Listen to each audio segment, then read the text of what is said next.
Number 3, find the volume of the composite solid below.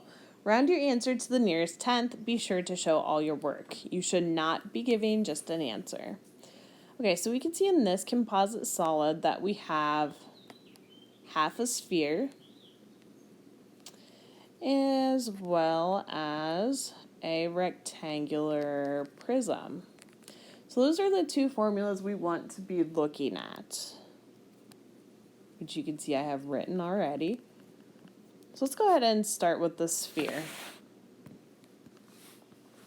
Now, the formula for the volume of a sphere is 4/3 pi times the radius cubed. All right, well, I don't see a radius given here, and the radius is halfway from the center of the circle to the center of the sphere to an outer edge. But we can see, though, that the sphere shares a diameter with our rectangular prism. So our diameter is 5. Now that means, our diameter is 10. Now that means that the radius is half of the diameter, which is 5. So we're going to plug in 5 for our radius. So it's 4/3 pi times the radius, which is 5, cubed.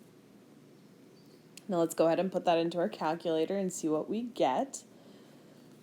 Again, we just plug it in exactly as you see it. So 4/3, make sure you're using the pi button. It gives us a more exact answer. And when you do that, if you do that on a TI 34, it's going to give you something that looks like this, 500 pi over 3. But we want a decimal approximation. So hit that double arrow key, and when you do that, it's going to give you approximately 523 and 60 hundredths. Now, keep in mind that this volume is accounting for a whole sphere. This is only half. So what you want to do is either multiply this number by half or divide by 2. It's the same thing.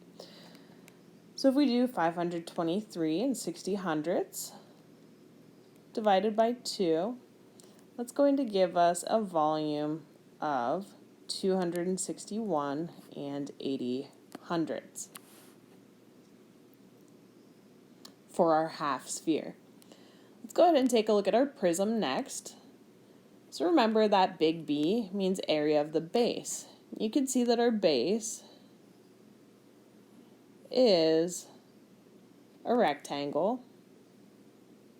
And to find the area of a rectangle, it is length times width. So I'm doing 13 times 10. So that area of the base is going to be 130. So let's go ahead and plug that in. For our big B, we're going to do 130.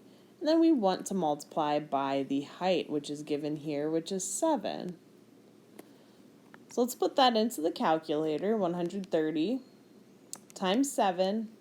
That gives us a volume of 910 for the rectangular prism.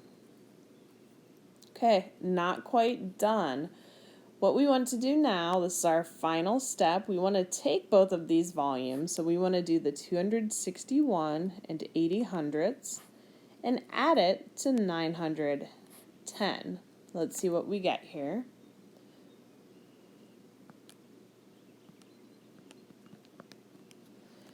And that leaves me with 1,171 and 80 hundredths.